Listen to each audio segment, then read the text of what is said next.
Okay, so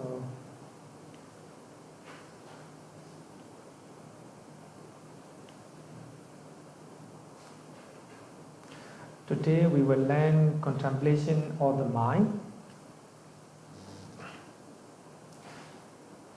So previously we talked about contemplation of the body and contemplation of the feeling. So if we develop concentrations established based on our body and feeling, so we will understand state of mind. So this is called contemplation of the mind, citta nupassana, with a clear comprehension. So Satipatthana Sutta lists 16 modes of the mind to reflect our state of mind.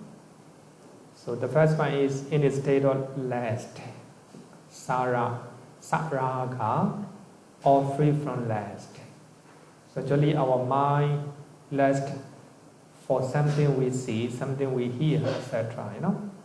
So if there is lust, raga in our mind, we must know that there is a lust. And if there is no lust, then even though you see something, there is no lust, no attachment in your mind, no lobha in your mind, then you must know that there is no lobha, no lust. That's a one pair, right? With the lust and free from lust. And also we must know in a state of hatred or free from hatred. This is a pair.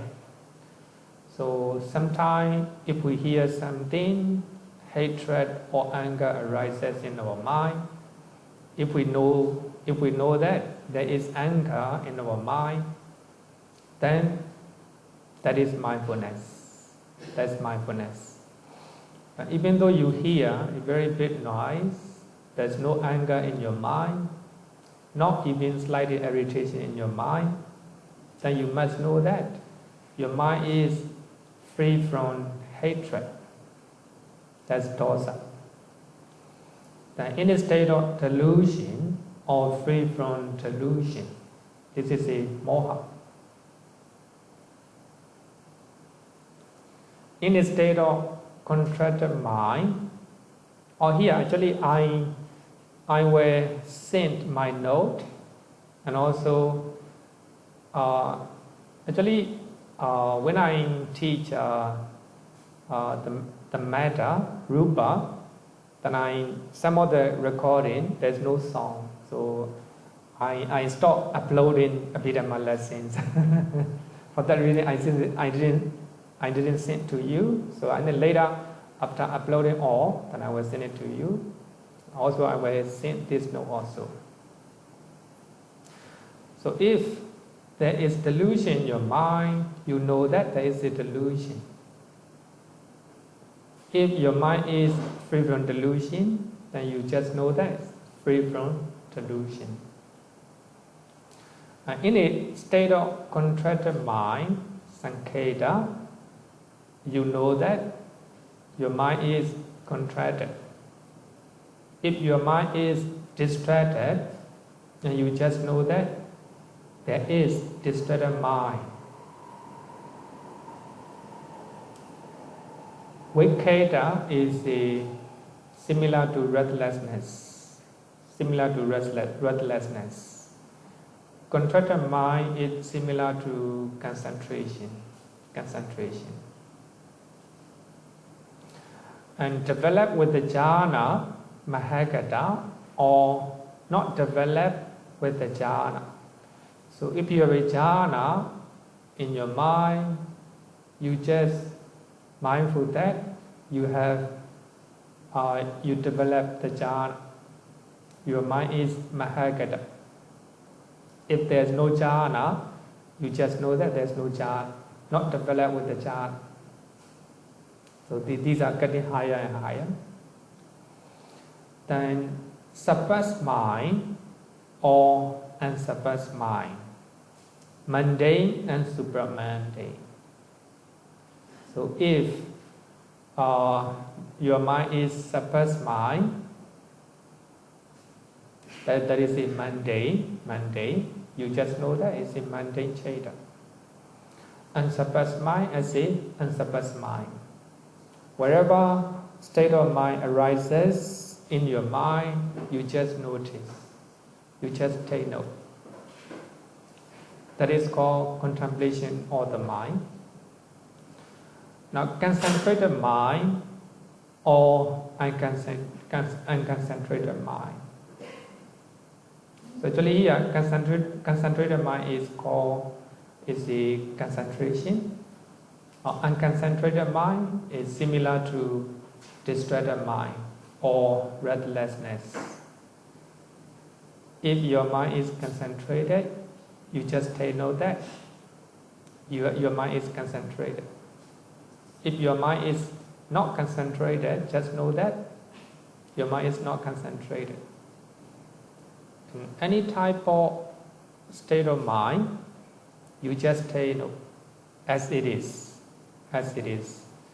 For that reason, in the meditation method, so sometimes when we are meditating, our mind may go somewhere, but we're thinking a lot of things.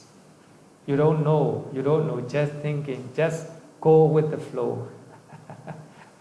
But there will be the time you begin to notice. That is, you are mindful at the moment. So if you are thinking something, and you just know that your mind is thinking, so unconcentrated. So if your mind is concentrated to the meditation object, just know that concentrated. So any type of state of mind, you just take note. We must know what, as it is. We normally yathabhuta means as it is. In their true nature, whether it is hatred, whether it's delusion, whether it's compassion or loving kindness, anything. So you have to know your mind. But if we are not mindful, we will not know it. So those state of mind, whether it's wholesome or unwholesome, will arise in our process of mind, but we do not notice. But here, the contemplation of the mind means any state of mind which happens in your mind, you just take note. But according to Abhidhamma, when mind movement arises at a time, but your present mind movement take note. Precedent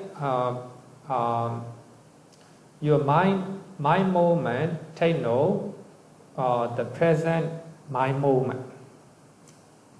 Precedent, we call it. Precedent mind movement take note of the present mind movement. That is called contemplation of the mind. The liberated mind as a liberated mind, unliberated mind as the unliberated mind. If your mind is liberated from the taste or defilements, you just know that your mind is liberated. If your mind is unliberated, you just know that your mind is unliberated, not liberated from taste or defilements. So that is contemplation of the mind. Actually, in Satipatthana Sutta, the Buddha gave a long instructions. The meditator must be mindful of their manifestation. If hatred arises in our mind, we must know their manifestation, and their arising and their disappearance. How they arise, how they disappear. So by that moment, you are mindful. So in this way, one will be able to understand the nature of continuous changes in our mind. Continuous changes in our mind. Especially we will understand the impermanent nature of our mind. So one mind movement arises and disappears. Another mind movement arises, disappears. Even the mindfulness is a state of mind. Even that mindfulness will disappear. another mindfulness will arise and disappear. And wisdom arises, disappear like this. It's go like this. Even the magga, flagella, they arises, they disappear. All state of mind, impermanent. So there is a contemplation of the mind. Question? Any question? No question? Then let's continue. Contemplation of mental phenomena. But now, so your concentration is getting deeper. You even know your state of mind. If you know your state of mind, you will be able to contemplate mental phenomena, or phenomena, just mental and physical phenomena. So it is contemplation of the phenomena. Here, the Dhamma is not teachings of the Buddha. The Dhamma is intrinsic nature of phenomena, intrinsic nature. So everything, mental or physical, they arise, they pass away. They arise, they pass away. So they are arising and passing away in their true natures. Nobody is forcing them. We cannot force them. So they arise, they pass away. Intrinsic nature. That is their natures. Then physical phenomena arises and passes away. Nobody can stop. So that is intrinsic natures. In other words, we call it the phenomena. Not a mental phenomena, actually it should be just phenomena. Contemplation of the phenomena, Dhammanupassana. Dhamma here means the phenomena that bear their own intrinsic natures. The water element, intrinsic nature of fluidity. Fire, intrinsic nature of heat, and intrinsic nature of cold. So they have their own intrinsic natures. Feeling, it experiences the object. Experiencing the object, that is intrinsic natures. So those mental and physical phenomena are happenings, occurrence in their own way. That is called Dhamma. So the Buddha used the word Dhamma to indicate all his teachings. Actually, what the Buddha taught is natural phenomena. What the Buddha taught is all the Buddha taught is natural phenomena. Wholesome deed. Nobody is make, how to say, there is the nature of wholesome.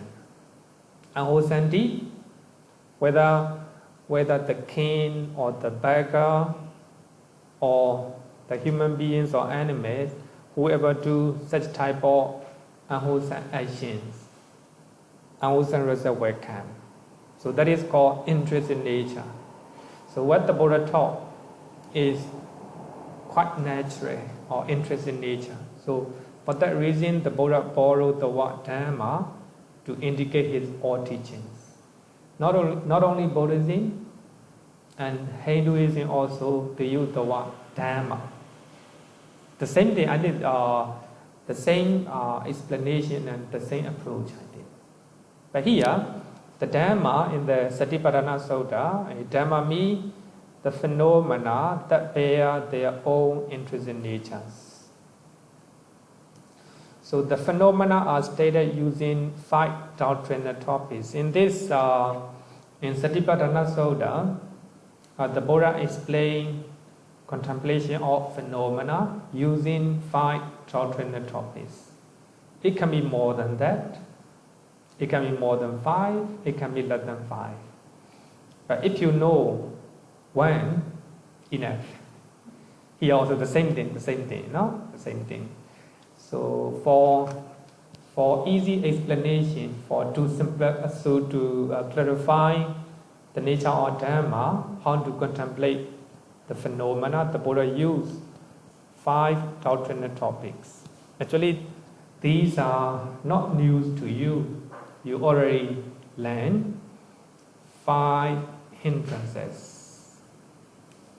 Number 1, desire for sensual pleasures.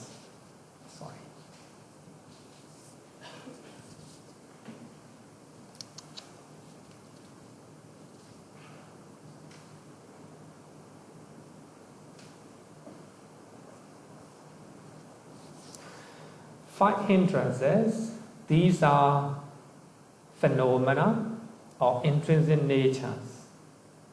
Nobody created them. So they arise in our mind. They arise in the minds of even animals. So desire for sensual pleasures. When we see something, hear something, desire or craving arises. So that is called kamicchana. So when desire for sensual pleasure arises, we must know their manifestation. And we must know when they arise. We must know when they disappear. So that is how we can contemplate the phenomena. But here, phenomena is intrinsic natures. So they arise in their own way. The God does not create them, right? So you must know their manifestation, their rising and disappearance. Then awe. So when you hear something, when you see something, awe might arise. So when awe arises, and you just know that their manifestation, manifestation, and how it arises and how it disappears. So that is phenomena. Now sloth and torpor, if sloth and torpor arises in your mind, you must know their manifestation, how it works, how it is functioning in your mind. And their rising and their disappearance. And restlessness and remorse. Sometimes restlessness, remorse will arise. Sometimes doubt arises in your mind. Then you must know that, must be very mindful. Doubt arises in your mind. And its manifestation, rising and disappearance. So these are the 5 hindrances.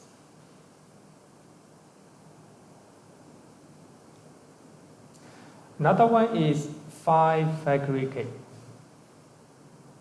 Here are the same thing. You must be aware of their manifestation, their rising and their disappearance. Material form. Actually now I'm getting deeper. So to understand the nature of material form is not easy. So we must have a very deep concentration. Then only you will be able to penetrate how they manifest in your body like this.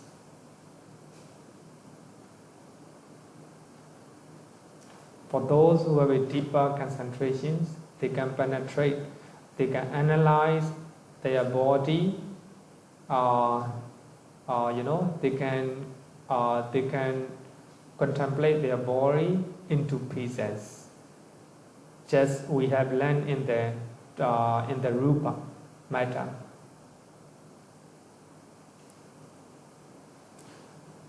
The earth element as in the earth element, the water element as the water element, like this. Then feeling affected by clinging. But here actually it's not just 5 aggregate, actually 5 aggregate affected by clinging. So normally we cling to material form. So when you cling to material form, and you must be very mindful. And there is a clinging affected by. So there is material form affected by clinging. Same thing. So your feeling is affected by clinging. You cling to your feeling. At that time, you know that there is a feeling affected by clinging. Then perception affected by clinging. Mental formation affected by clinging. And consciousness affected by clinging.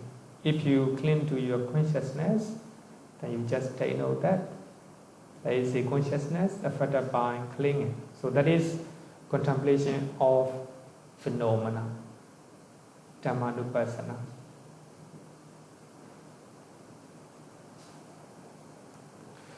Another one is six sense base. Actually, this is we have learned this one also. I am visible form. I is the internal one. Visible objects is the outer one, external one. So you must know very clearly. So these internal and external bases, you must very clearly comprehend them. And if there is a factors that bind to I and visible form, and you must abandon them. You must abandon them, and future no arising of the factor. If you have to contemplate the I, you must know very clearly, and also visible form as well. If there is a factor, sanyojana, actually we have learned we have 10 type of factor, right? 10 type of factors. If one of the 10 type of factors arises, depending on your I, then you must contemplate factors arises. So we have 10 type of factors. Factor arises. You must know that, and you must contemplate how they arise and how they disappear. So this is a six sense basis: ear and sound, nose and smells, tongue and taste, body and tactile objects, mind and the object or the mind, or mental phenomena. So you must know their manifestations. If there is factors arises, depending on those bases, then you just notice there is factors arises. After you abandon, and you're also very mindful that you have abandoned the factors.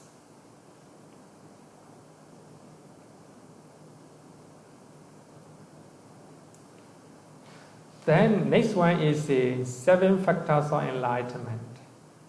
So after practicing meditations, so you are understanding about mental and physical phenomena, the Dhamma is getting mature. So 7 factors of enlightenment will arise. If they arise, you must know their presence, their arising and their development, their cessation as well. If mindfulness arises, you must know that mindfulness arises. If mindfulness present in your mind, we must know that mindfulness is presence, and their arising and their development. Another one is investigation of phenomena. Actually, 7 factors of enlightenment will be explained in later part. So not now. Maybe just this one is just for the for today. I will explain 7 factors of enlightenment. But here, investigation of phenomena. You investigate mental and physical phenomena in their true natures. So when they arises, you just know that they arises. You investigate. Investigate means analyze the nature of phenomena, how they arise and how they disappear, and how they function. Then energy, if there is energy in your mind, must know that you have the energy, vidya, and joy, pleasurable interest in meditations, the joy will arise in your mind. And if the joy develops, tranquility of the mind, asati. If the mind is tranquil, concentration will arise. If you have a concentration, you will have equanimity. Equanimity is another name for I think wisdom, because you begin to know that you're not biased toward good and bad. Just stay calm. You just observe everything what is happening in your body, in your mind. If there's no equanimity in your mind, some people when their meditation is going well, they feel elated. They are very happy. No? But when their meditation is not good, as they thought, they feel depressed. They are not happy for that. So their state of mind is not stable. But here, if we have equanimity, whether you are, meditation is good or bad, you don't care. You just observe what is happening right now. You forget about good and bad. You just stay at the mirror. So that is called equanimity. So actually, in the higher level of meditations, it is called sankharupekha. So you try to ignore. Actually, sankhara means things will happen in their own way. Normally, things happen the way we like it. Things happen the way we don't like it. Our mind is not stable. But when you arrive sankharupekha, so that equanimity level, you forget about whether they are good or bad. You just observe them. So actually, equanimity, I think we will have to learn the last chapter. It's very beautiful. So Visuddhimagga mentioned using a lot of similes. Very beautiful. So this is the 7 factors of enlightenment. We must know their presence, their arising, and their development, and their experience. So this is the contemplation of phenomena. So these are the phenomena. We call it phenomena of the Dhamma. Mindfulness, intrinsic natures, and mindfulness trying to contemplate. And also we have a investigation wisdom. It investigates the nature of material phenomena, mental and material phenomena. So these are phenomena of Dhamma. So that happen in their own way.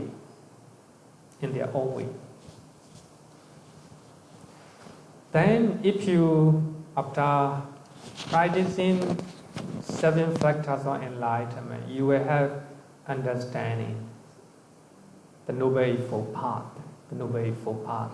So you will understand suffering as a suffering. You will understand the original suffering as the original suffering. And you will understand the cessation of suffering as a cessation of suffering. Then you will understand the path that lead to cessation of suffering. So they are also phenomena. So suffering as a suffering. So there's no judgment. So why I'm suffering like this? No judgment.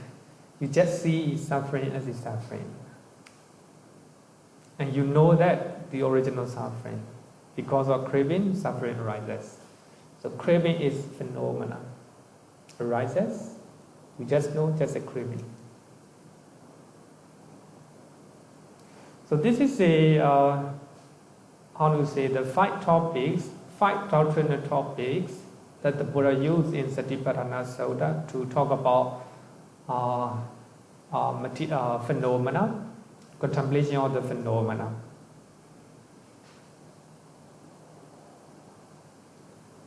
Actually, contemplation of the phenomena can be, and if we read, how to say that, Anapanasati Sutta from Majjhima Nikaya, it will be quite clear. It will be clearer. Sutta number 111, I think. 111. Sutta number. Anapanasati Sutta. A very beautiful sutta. So the Buddha explained how meditation developed up to you understand how to say the Four Noble Truth. Okay, this is a contemplation of the Dhamma. So we have 4 foundations of mindfulness altogether. So in Mahasatipatthana Sutta, the Buddha made a following declarations after preaching 4 foundations of mindfulness. The Buddha said that, Bhikkhus, if anyone should properly develop these 4 foundations of mindfulness for 7 years, one of the two fruits could be expected for that person. One of the 2 fruits of benefit could be expected for that person for 6 years. Then the Buddha said, for 5 years, 4 years, 3 years, 2 years, 1 year, etc. Then 6 months, 5 months, 4 months. And for those who have full of perfection, even for 7 days. If they practice even for 7 days, 1 or 2 fruits could be expected for that person. So this is a declaration, and also this is a guarantee by the Buddha. So either final knowledge, that is becoming an arahant here and now, or if there is a trace of clinging left, clinging to meditation, the bliss of meditation, clinging to becoming a Brahmaram, like this. Traces of clinging left, the state of non-returning, anagami, so 2 fruits. So actually not even sotapanna. So if someone practices 4 foundations of mindfulness, it depends on their level of understanding. So 2 fruits can be expected: becoming arahant or becoming non-returner. This is a Buddha, how to say, the guarantee, guarantee. Satipatthana Sutta will be explained in greater details. So in the Sutta study class, I think this year.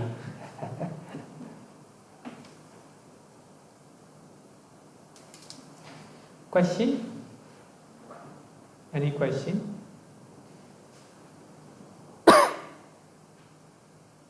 Okay, no question, then let's continue. For number 2, actually now we are learning 37 requisites of enlightenment. Bodhipakya is explained with the 7 categories. Now we are going to 4 right efforts.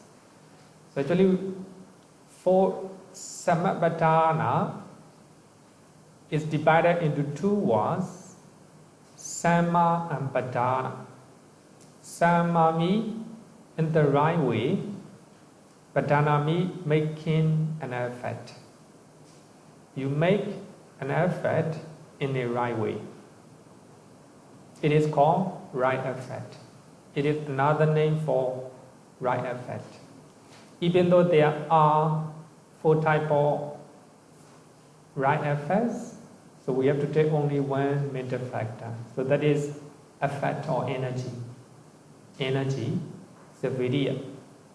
even though there are 4 types of right effects, there's only one middle factor. So that is vidya. In other words, we can say that 4 types of vidya. It is elaboration of right effect from the Noble Eightfold Path. Actually, in earlier session, we already learned that 4 types of right effect under the Noble Eightfold Path. So sorry, under the path factor, magganga.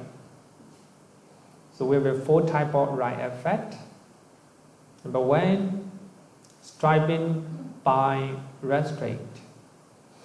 The non-arising or unarising evil unwholesome states. So you have to make a right effect to control your mind not to happen any unwholesome mental state that hasn't arisen yet. So in what way? By controlling your 6 sense faculties, by controlling your eye, ear, nose, tongue, the body and the mind. So that is the way the Buddha suggested.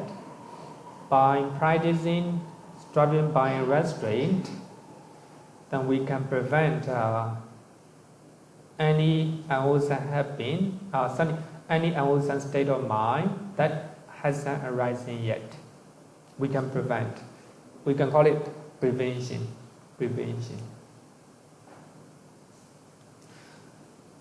For that reason, in the Samanya Sutta, second Sutta of Tika Nikaya, so the stages of practices are mentioned up to someone become arahant.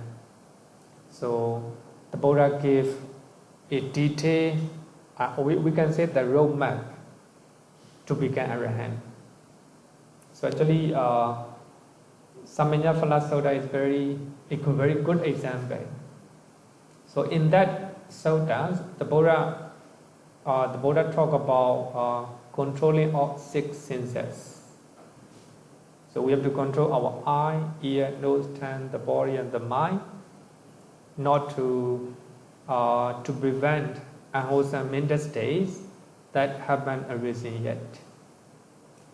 That is called striving by restraint. The second one is to make a right effect for the abandoning of arisen evil unwholesome states. Right now, unwholesome mental state arises in our mind, then we have to abandon them. The second, we have to make every effort to abandon those unwholesome mental states. So here, by striving by abandonment, so we have to abandon them. If greed arises in our mind, hatred arises in our mind, delusion arises, jealousy arises in our mind, we have to abandon them.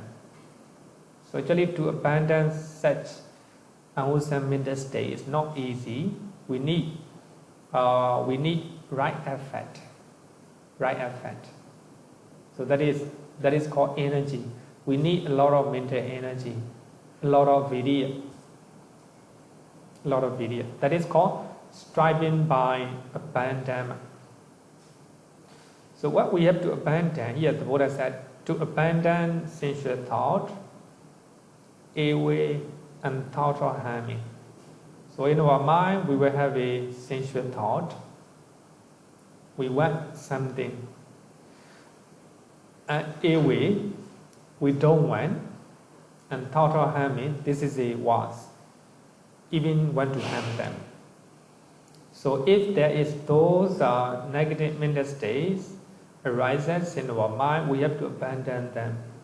So to abandon, we need energy, mental energy. We need virya, not normal virya. We need very energetic effort. second one. So that one is for the arising of and arising wholesome states. So if there is no wholesome states in our mind, we have to develop them. We have to cultivate them. That is the second one. So here, wholesome state here means 7 factors of enlightenment. So don't forget that we are learning body back here, the requisites of enlightenment. So every teachings here lead to enlightenment, must lead to enlightenment. So here, 7 factors of enlightenment lead to enlightenment. For that reason, for those who want to attain enlightenment, so we must develop 7 factors of enlightenment: mindfulness, investigation, energy, joy, tranquility, concentrations and equanimity. You know, these are 7 factors of enlightenment. So we have to develop them. That is called third right effort. So we have to make a very right effort to develop 7 factors of enlightenment.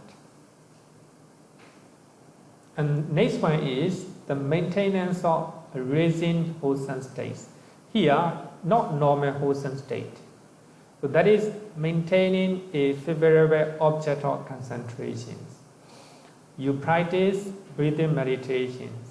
So based on breathing meditations, you have a 7 factors of enlightenment arises in your mind.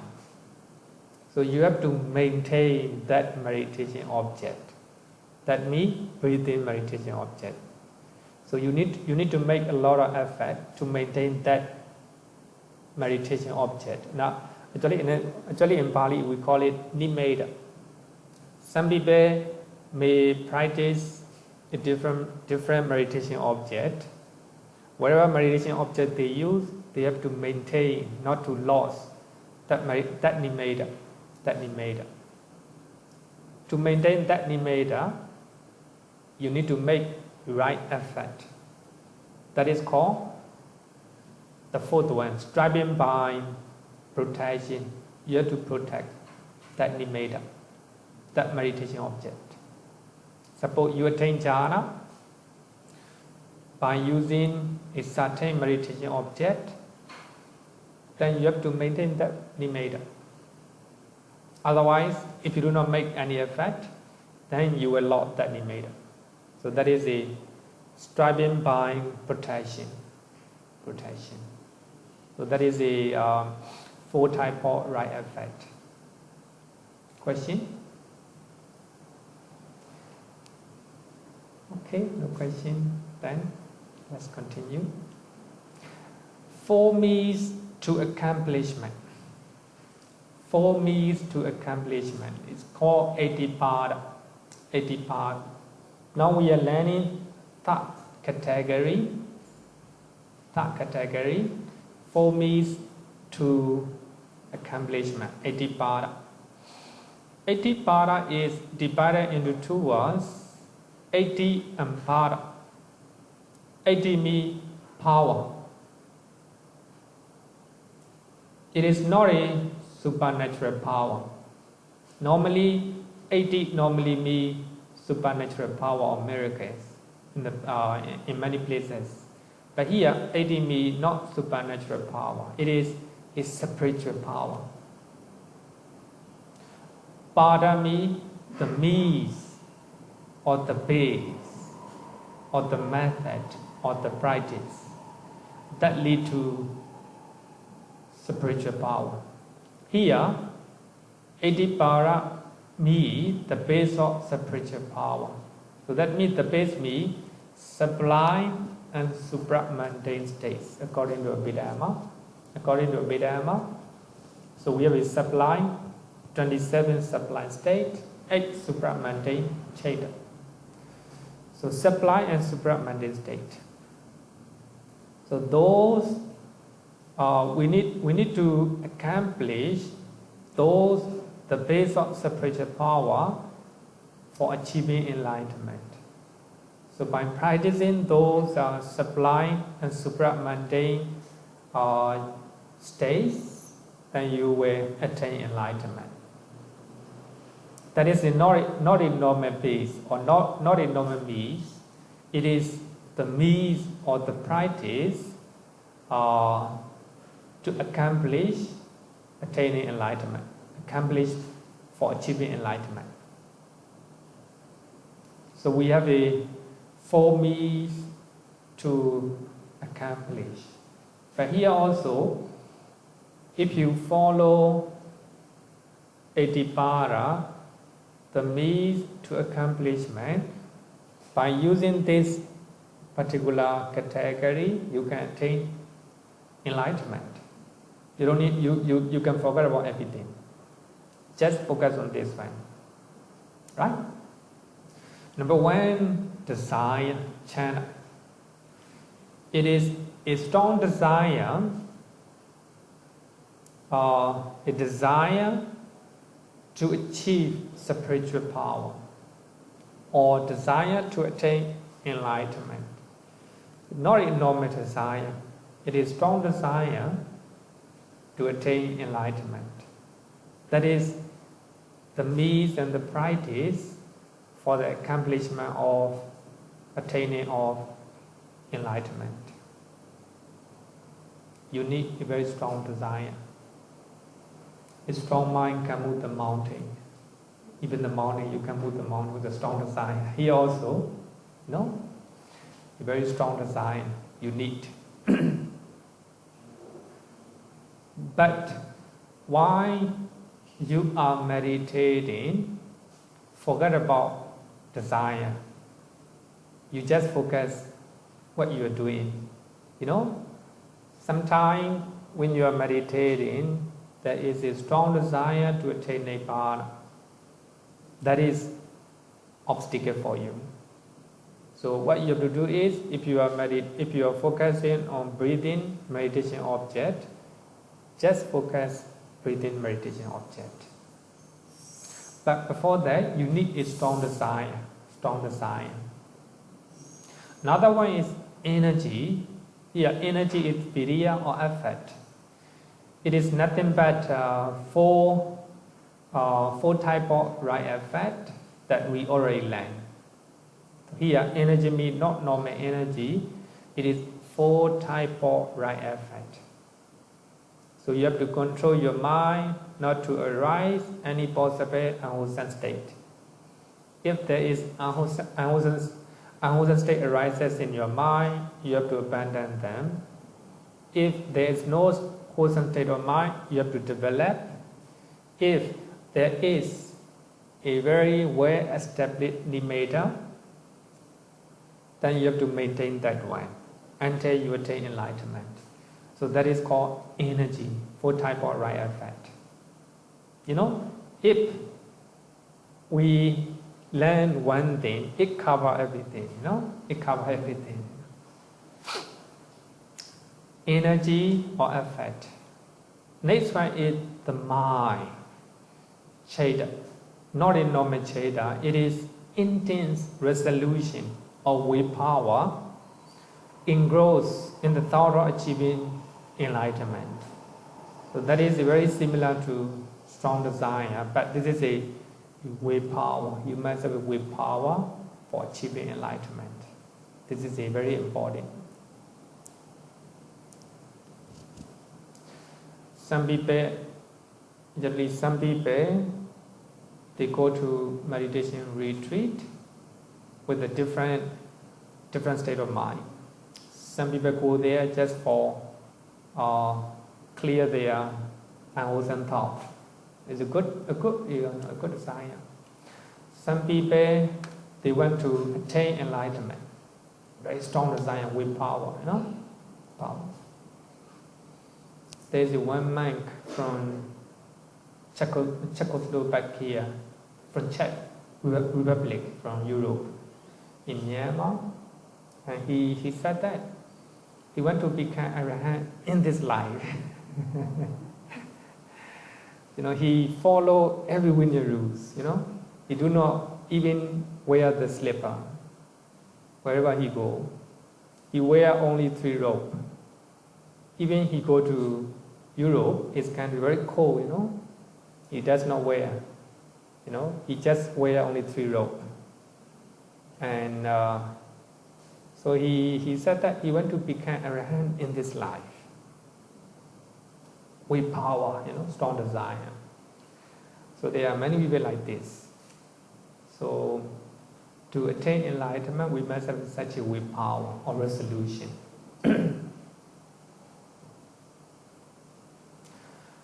The wisdom or investigation. So here, investigation, and if we talk about investigation, that is on the faculty of wisdom. In the among the 52 mental factors, so we have the last one, the faculty of wisdom. Here, investigation means the faculty of wisdom. So it is the wisdom to investigate the real nature of phenomena, the real nature of mind, the real nature of the body.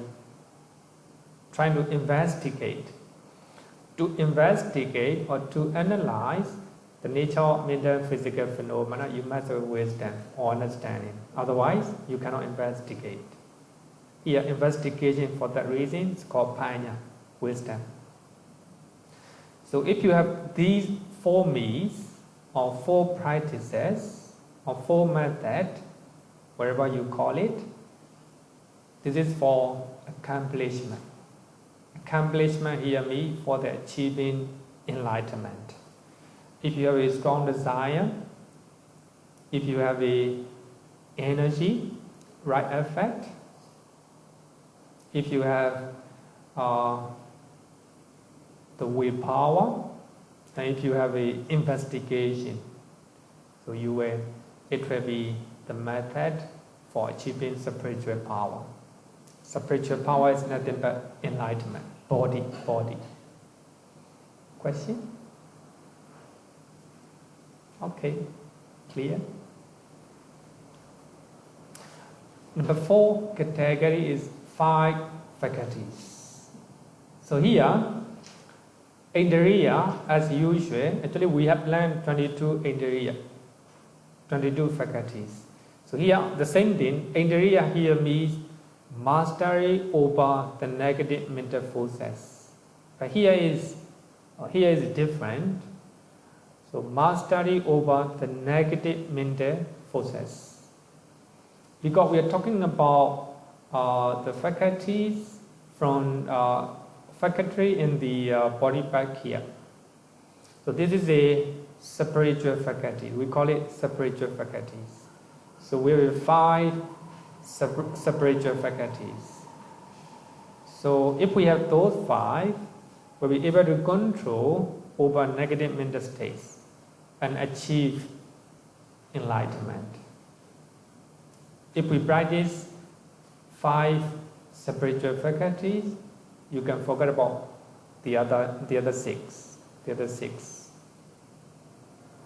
So we have 5 spiritual faculties. Number 1, faith or confidence. Faith or confidence. Saddha. Actually, we know that saddha is the unwavering faith in the triple gem. Unwavering faith in the triple gem. So, because of this faith in the triple gem, you will acquire clarity of thought in your mind, and you have a confidence to follow the practice. It is important to have faith in the triple gem. Otherwise, you will have a doubt about your practice. Is it real to attain enlightenment? Am I walking the right path? Like this, you have a doubt. So this faith faculty will master over doubt. If you have a faith faculty, there's no doubt. You will faithfully follow. You have a confidence to follow. just like the monk from chess, right? Checkers look like here. And he doesn't have any faith, he didn't have any doubt about triple gems. He is full of faith, and he, for that reason, with clarity of thought. This life, I want to become Arahant. I was trying to become Arahant. Actually, in our mind, we don't have such clarity of thought. We can't even dare to say we want to practice to become Arahant in this life, in this very life. We can't even dare to say that because we don't have a unwavering faith in the triple gems. So here in the triple gem, especially the Dhamma, so we must have unwavering faith in the Dhamma. So, but to have such a faith, we must have a certain level of understanding about the Dhamma. Then only we will have a faith in the teacher who gives that teaching. And we will have a faith, so there will be some noble sangha who become sammappadhāna, etc. So only we must to attain enlightenment. So faith is very important. So if we have a unwavering faith in our mind, we will have a clarity of thought. So we have a confidence to follow and to practice the Dhamma, the Noble Eightfold Path. So for that reason, the faith faculty masters over doubt. So if you have faith, there's no doubt. There's no doubt. Next one is the energy. Actually, energy is the same thing. We have 4 types of energy. 4 types of energy. It controls laziness. Energy upholds all the associated mental factors not to collapse. When you are practicing meditations, energy trying to uphold all your mental state, not to collapse, not to give birth to laziness. For that reason, energy masters over sloth and torpor. So if you have energy, so sloth and torpor cannot come in because energy control. Vidya is identical with the 4 right effect. Actually, we have learned 4 right effect. Energy, vidya effect is not normal one. We have 4 types of effect. Very beautiful. Actually, I like that 4 types of effect. It's comprehensive. Beautifully explain the definition of effect or energy. Normally, we translate vidya as the energy, sometimes effect. If we do not know the definition of the Buddha, actually, I think so you were not able to grasp the meaning, grasp the meaning. Next one is the mindfulness. Mindfulness, we already learned. Mindfulness establishes 4 foundations. So it is mindfulness that carefully observes the senses, like a guard at the door. If so, a guard trying to observe the door, he knows who are coming in, who are going out. Just like that, if we observe our senses, that is mindfulness. Mindfulness trying to observe. So that is nothing but 4 foundations of mindfulness. If we have a mindfulness, there will be no restlessness. So mindfulness master over restlessness. Uddhacca. Next one is the concentration, samadhi indriya. So actually this we also have learned this one. According to Satipatthana Sutta and many suttas, concentration is not normal one, it is 4 jhana. 4 jhana. So if we have one of the jhana, all your attention will be focused only one object, meditation object. So in this way, your concentration is very sharp. For that reason, the Buddha said that develop concentrations. A bhikkhu who is concentrated understands things as they really are. So that means if we have a concentration, we will understand the real nature of mental and physical phenomena. Any state of mind arises, you will know it. Any state of physical phenomena arises, you will know it. When they disappear, you will know it. In their true nature. Yatha Buddha. Yatha Buddha. That is called, we can call it paramattha, ultimate reality, right? Ultimate realities. Concentrations, if we make concentrations, it masters over hindrances. If we attain jhana, 5 hindrances will be driving away because of concentrations. Then if we have a concentration, wisdom or understanding of mental and physical phenomena arises. That is called wisdom. Panya. That is called wisdom. Faculty of wisdom is understanding the mental and material phenomena. Whatever you call it, 5 aggregate, 5 senses, anything. Nama rupa, especially if we use the word nama rupa, mental and physical,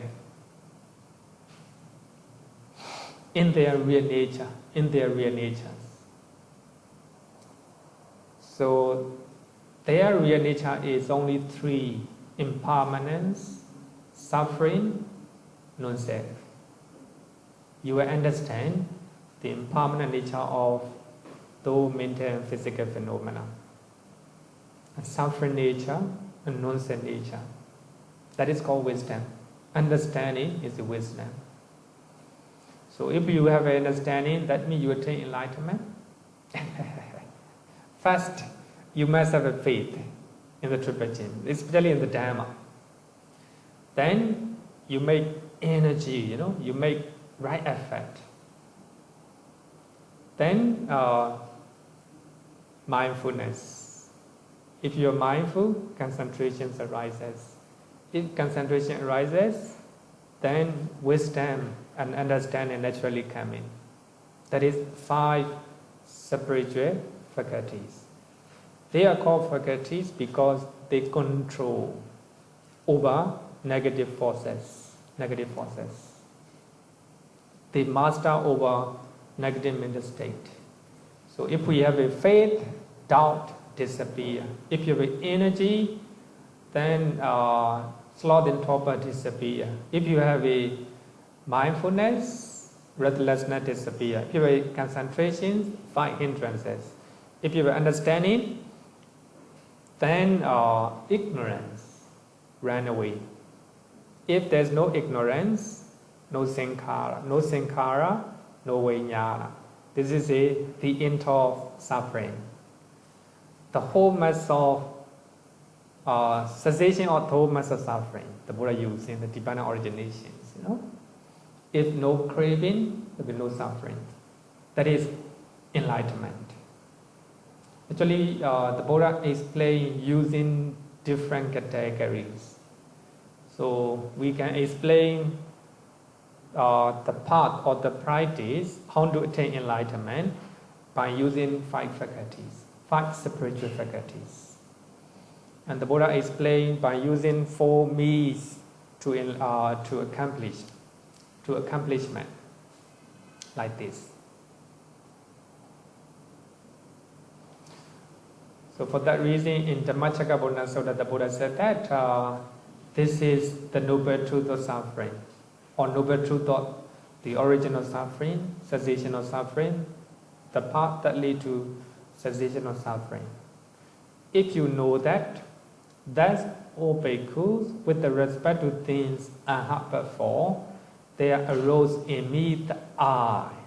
The I means the wisdom. The knowledge, also wisdom. The wisdom, also wisdom. The insight, also wisdom. The light also represents wisdom. This is wisdom or understanding, no? Understanding. And the Cakkapala Sutta. Question? Okay, no question. I need today easy. Not easy. Really? Yeah, profound. Yeah, we need to. I think you learn right now, when you practice, I think those teachings will visualize in your mind. Because you will see by yourself. Pachatan Veritable way you. The wise people, they can realize themselves. That is the quality of the Dhamma. So even for those who didn't learn anything, they know it. In Myanmar, there are some monks who didn't learn anything and they practice, they became arahant. There are some meditation methods established by those teachers. But when I listen what they say, we understand. They use their own language. Those languages are not in accordance with the language that the Buddha used. But the natural phenomena are the same. I know what they are talking, but different language, different language. So that is sometimes if people who do not have a deeper understanding, it will lead to misunderstanding. They will interpret differently, by using the language or the term. So the language, the name, the terms give you a lot of problem. Actually we learn the teachings of the Buddha by using the language what the Buddha used, but they are talking different language, different name, but the same, mental and physical phenomena. Suppose when they are talking about the nature of concentration, we understand what he is talking, but he used different language. So just an example, it's a little bit dangerous. For that reason, they face a lot of criticisms. Criticism me.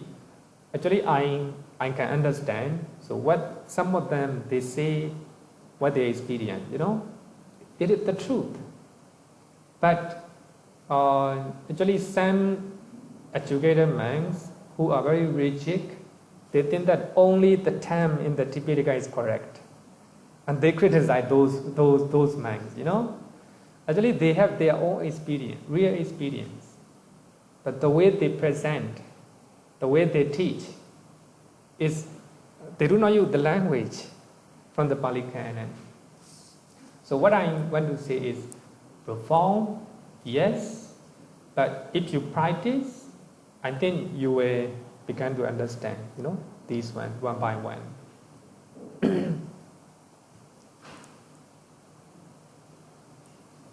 Then another one, okay.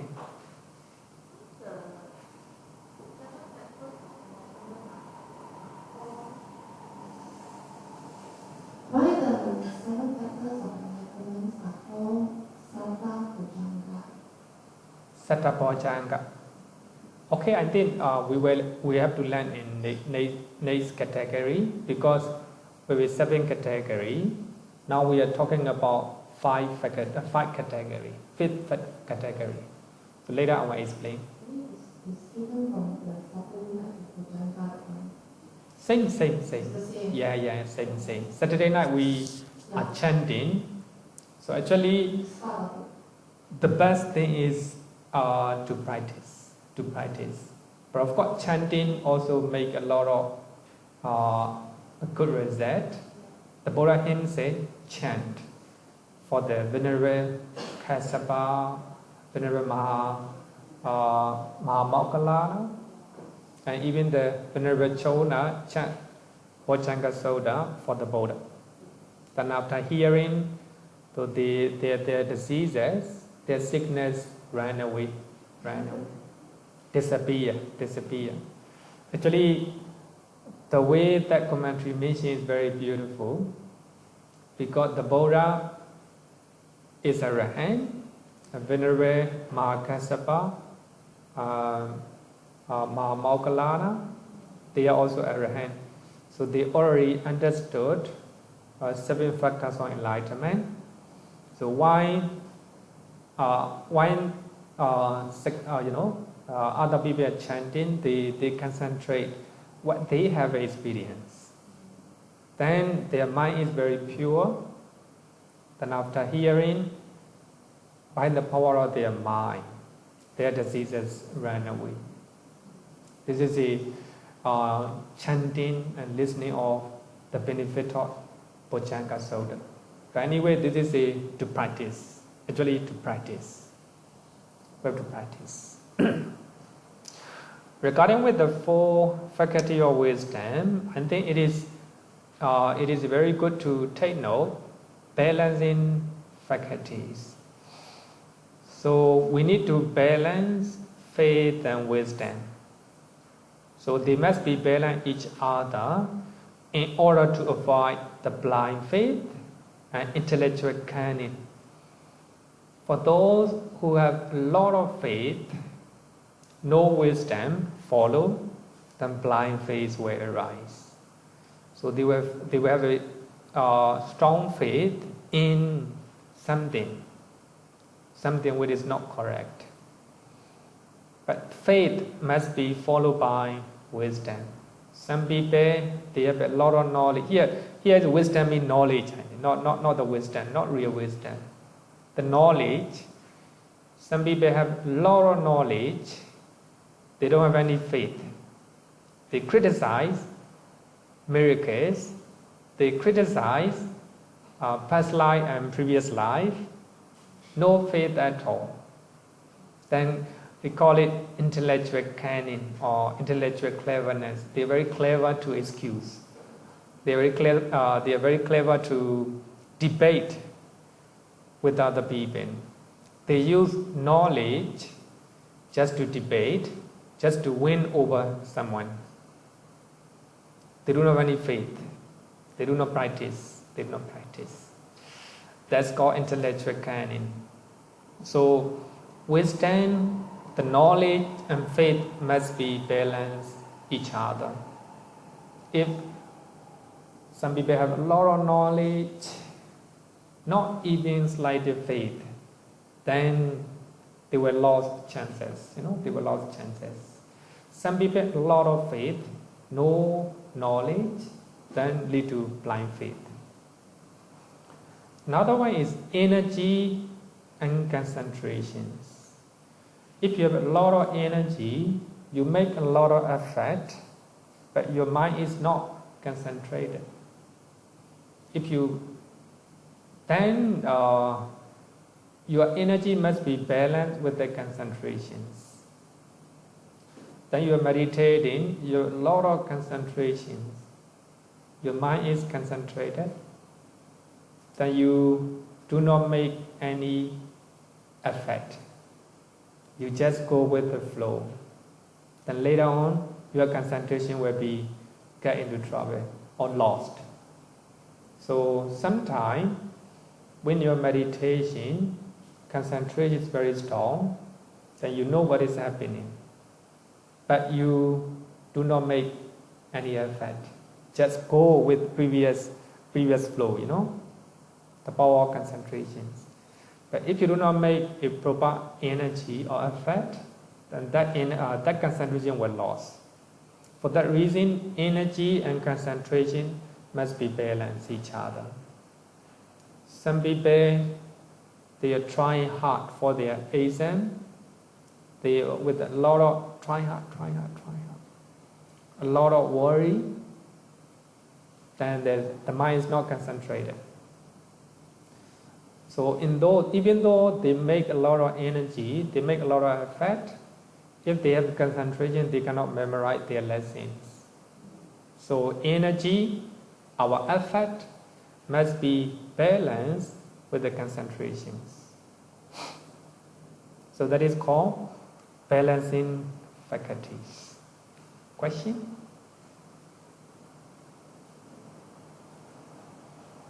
Next one, mindfulness. Mindfulness no need to balance. You have to develop or cultivate at all time. It's always necessary. Because mindfulness watch over the development of other faculties or the balance of faith and wisdom, the balance of energy and concentration. So mindfulness have to be cultivated at all time. For that reason, the Buddha said that Satin Sakkwahan Sapatikam Vadami. As for mindfulness, I tell you that serves every purpose. So that means mindfulness have to develop at all time. At all time. The commentary said that mindfulness is just like its salt. Without salt, the curry is not good. Just like that, without mindfulness, your state of mind will be waterless. Mindfulness is immersed everywhere. Mindfulness is the key. Mindfulness is the key. In previous week, we learned that if we summarize the whole Pali Canon, only one word, mindfulness. Mindfulness. If you are mindful, you are learning Pali Canon, the whole Pali Canon. Five Nikkaya. So we have to balance our faculties. No question? Okay.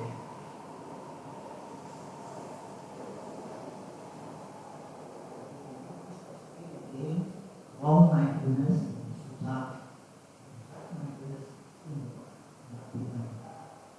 Or actually in the Abhidhamma, there is no wrong mindfulness. According to Abhidhamma, mindfulness is all the way beautiful middle factor. So mindfulness, sati, associate with only beautiful consciousness. But according to many suttas, we have a wrong mindfulness. But I think it is suppose somebody is stealing by using credit card in the machine. But they need a lot of concentration to do that, They need a lot of concentration. They need to remember the password. They need to do what to do. Then there is concentration, wrong concentration. Intention is to steal, wrong concentration. By that time, mindfulness also arises at that time, So that mindfulness is headed, how to say that, spearheaded by wrong intention. Because of wrong intention, wrong effort. Because of wrong effort, wrong mindfulness. Mindfulness also wrong. Not good mindfulness at the time, But of course, by that time, if he is mindful that what he is doing wrong thing, that is right mindfulness. By the time he is going to steal, at that moment there is a mindfulness. Because of mindfulness, he concentrates his mind. Then he begins to know that stealing is not good. That mindfulness to know unwholesome actions. So that is the right mindfulness. But if mindfulness is just because of wrong intention, wrong mindfulness.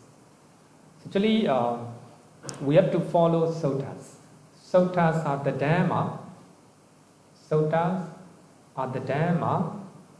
Abhidhamma is Abhidhamma. The Dhamma, Abhidhamma explains the Dhamma. Abhidhamma is like a commentaries, a secondary text. I would say that secondary text. So we have to follow the first hand, the first hand text. So the Sutta said that there is a wrong mindfulness. So we can see that the wrong mindfulness.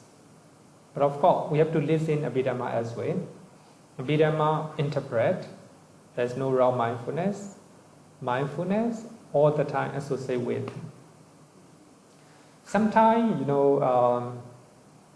two types of mindfulness to recollect. Sometimes you recollect something that you have done in the past. Because of that you regret or remorse. Such type of mindfulness or recollection is not good. Not good. We can call it wrong mindfulness. Anyway, we have two type of interpretation. Abhidhamma. Sometimes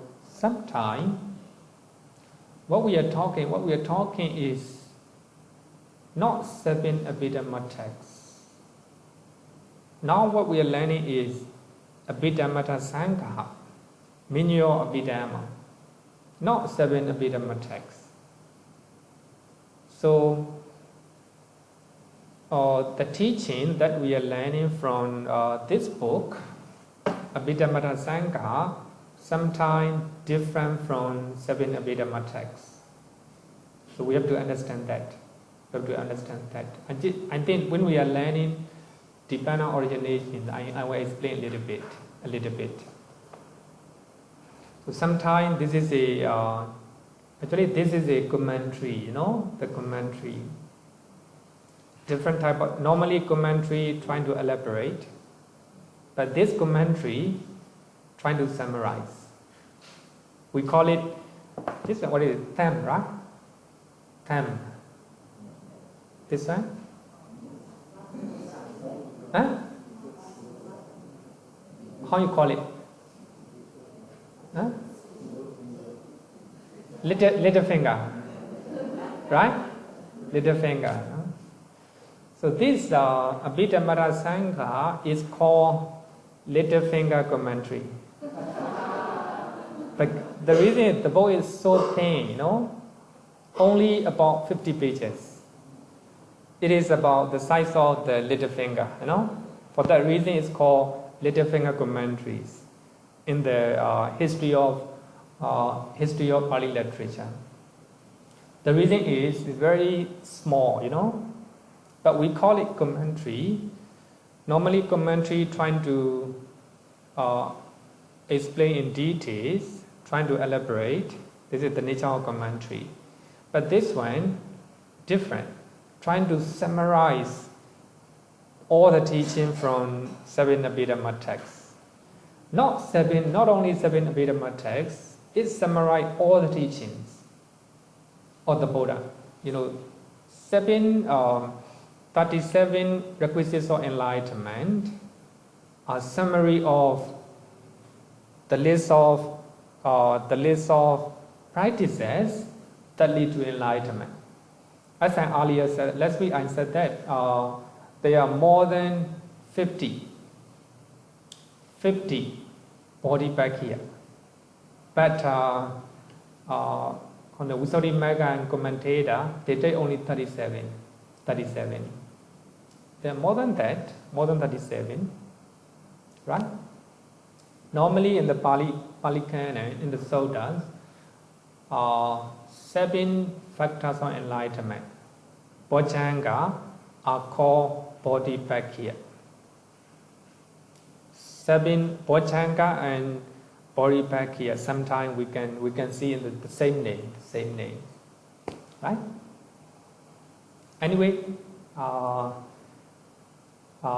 don't forget that we are learning not only Abhidhamma but also the suttas.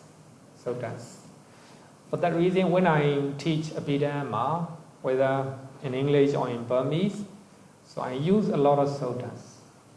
So in this way, we can learn not only Abhidhamma but also the suttas. So we learn teachings of the Buddha on the way. In this way, the Abhidhamma getting clearer and the sutta getting clearer. So they support each other. So if you know suttas and Abhidhamma, you know your understanding is much clearer.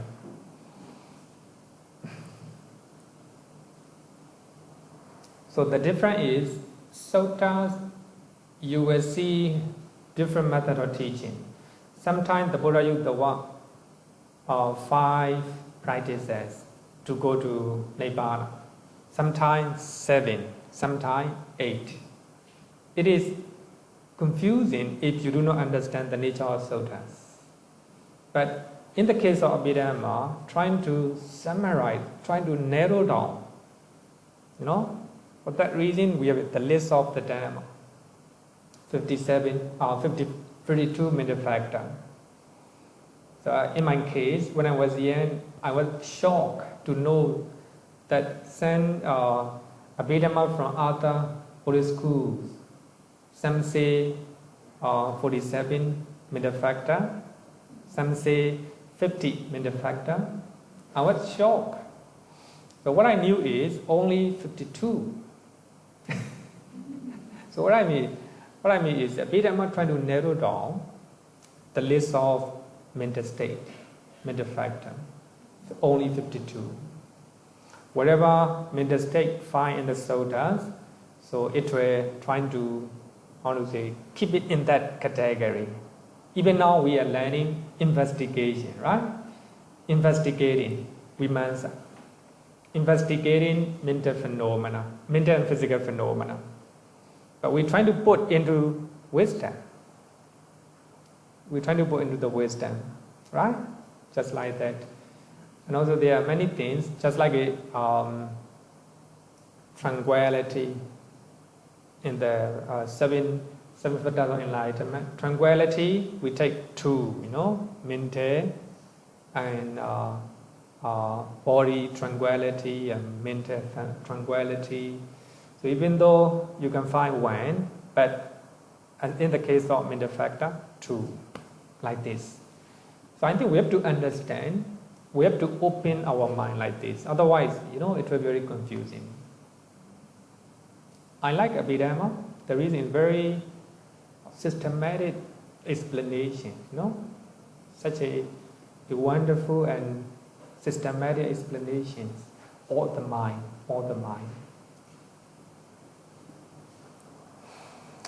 Now we have 5 powers. Want to finish?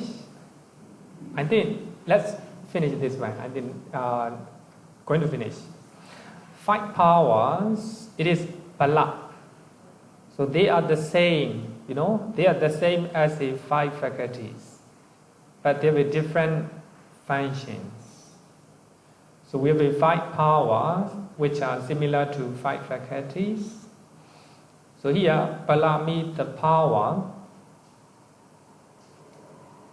So the power to resist the negative mental forces such as doubt, laziness, sloth and torpor, and hindrances, etc. So they cannot be shaken. If you have 5 powers, those negative forces cannot be shaken in your mind. Faith, energy, mindfulness, concentration, wisdom. If you have those powers, so your mind cannot be shaken by any negative forces. They are the same. Faith has the power to protect from the doubt, energy from sloth and torpor, mindfulness from restlessness, concentration from hindrances or defilements, the wisdom from ignorance, the power of bala will resist or protect. That is the 5 power. Maybe when the Buddha want to talk to those who left the power, the Buddha may use this one. If you have these 5 power, you can protect anything. So we have 7 factors of enlightenment. Actually, everything you already have learned. Bojjhaṅga is divided into 2 words, body and anger. You know body, enlightenment, anger means the factors. If you want to attain enlightenment, you need to fulfill those factors. You need to follow those factors. For that reason, these 7 are vital factors to attain nibbana or to attain enlightenment. They are very important. First of all, starting with the mindfulness. Mindfulness establishes 4 foundations. We have to establish mindfulness. It is foundation for the development of all the factors of enlightenment. It is mindfulness of 4 foundations. Then, if you are mindful, you have to investigate the nature of mind and body, mental and physical phenomena, how they arise, how they disappear. You have to investigate how they function. Investigation here means wisdom. So here the Dhamma means the object of meditation, mental and physical phenomena. According to Abhidhamma, mundane consciousness and mental factors and material phenomena. Supra-mundane consciousness, according to Abhidhamma, cannot be practiced for meditation. Because mundane consciousness are the object of defilements. So we can practice insight meditations regarding with mundane consciousness. Magga and Phala you cannot practice insight meditations. But of course, they also have the nature of impermanence. They arise and passes away. But according to commentary, the meditator do not practice insight to supramundane consciousness, Magga and Phala. Only mundane consciousness. And also mental factor and phenomena. Investigate how feeling arises, how it functions, how it disappears. That is investigation of the Dhamma. Dhamma is not a teaching. Dhamma means phenomena. It is wisdom that investigates the real nature of mental and physical phenomena. But you need to make energy. You need to make energy or effort to go further. It is full right effort. If you make a lot of energy, then you will find it interesting. That is zest or joy. Piti is a pleasure, a delight or a pleasurable interest in the meditation object. So when you are meditating, breathing meditation, you will enjoy to focus or to be mindful in the breathing. Joy, you were delighted. Then if you are zest, then your mind will be tranquil. Tranquility of the mind. If your mind is tranquil, then you will be concentrations. Based on concentrations, then you will have actually concentrations, no need to explain, right? Then the Buddha said that if your mind is concentrated, you will understand things as they really are. That's the wisdom. Actually, equanimity and wisdom are very similar, but of course they have a different function. But equanimity support for arising of enlightenment or wisdom. Equanimity, it is a neutrality of the mind, which is one of the universal beautiful mental factor. It's not a neutral feeling. Upekkha maintain balance of the mind between good and bad mode of meditations. Whether you are feeling good and feeling bad, you don't care. You just focus on what is happening at that moment. You ignore pleasant and unpleasant nature of your feeling. You just fully focus because of concentrations. So in this way, your concentration cannot be shaken by any negative mental state. So that equanimity support understanding of wisdom, because it's quite stable. The mind is quite stable at that moment. Then if the mind is quite stable, it's a deeper level of concentration. If concentrated, then that is understanding. For that reason, upekkha is very close to nibbana. If you have a upekkha or equanimity, then it's close to nibbana.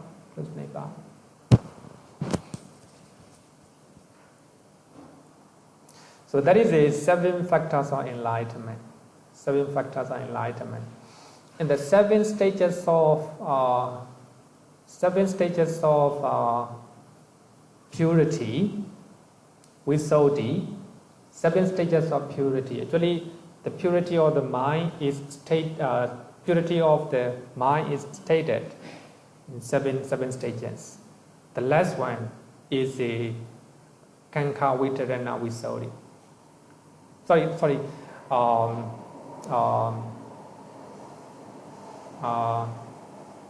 Sankharupaka. Sankharupaka means you ignore, the pleasant and unpleasant nature of things, meditation object. You just focus what is happening at that moment. That is called equanimity. You don't care about whether good and bad. You just focus how they function. So at that moment, concentration is very deep. If you have a concentration, then understanding arises. So because of that understanding, you have enlightenment. For that reason, 7 factors of enlightenment. To attain enlightenment, you need to have 7 factors. They are crucial. The last one, the last category is Noble Eightfold Path. I think I don't need to explain in details. I have already explained in previous sessions.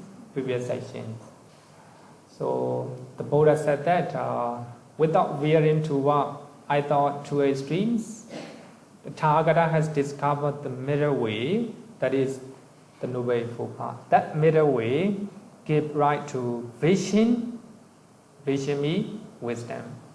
Give right to knowledge, peace, direct knowledge, to enlightenment, to nibbana.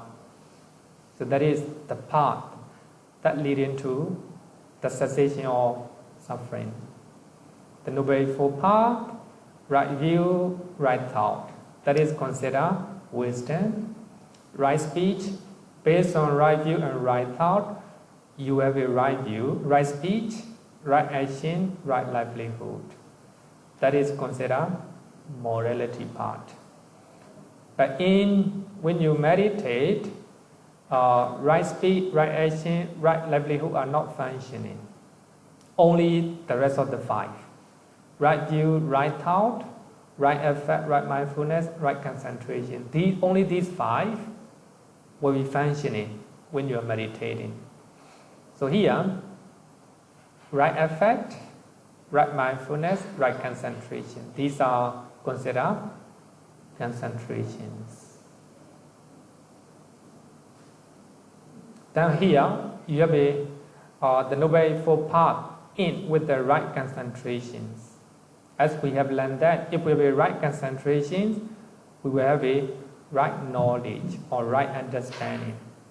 So if we have a right knowledge, that is called sammappadhāna, right understanding, we will have a right liberation. That is a sammavimodhi.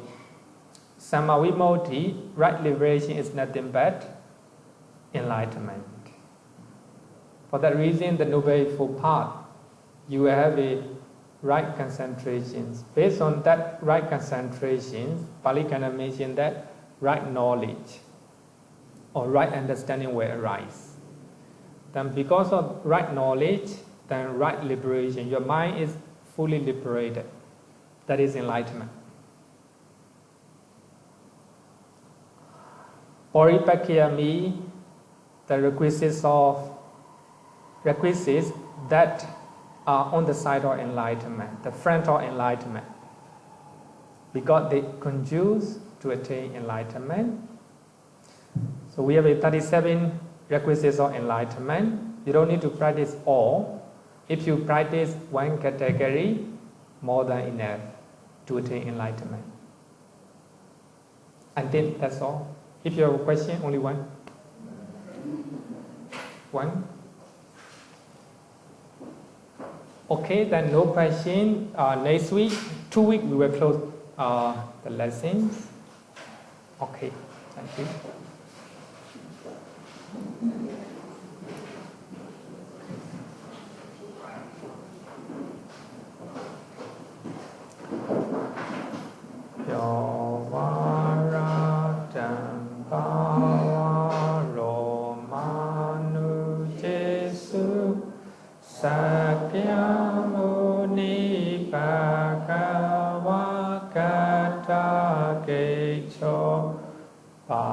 Parakato bala vidya samanki tam sukatam saranathamupemi ragavi ragamani tamasokam dhammama sankata mapatikulan madurami mambagunam suvipatam dhammami saranathamupemi yatachate nama Apalamahu chatusu sisu purisayukesu atacha pogala dhammadasate sangami mansaranathamupemi. Sadhu, sadhu, sadhu. Okay, thank you.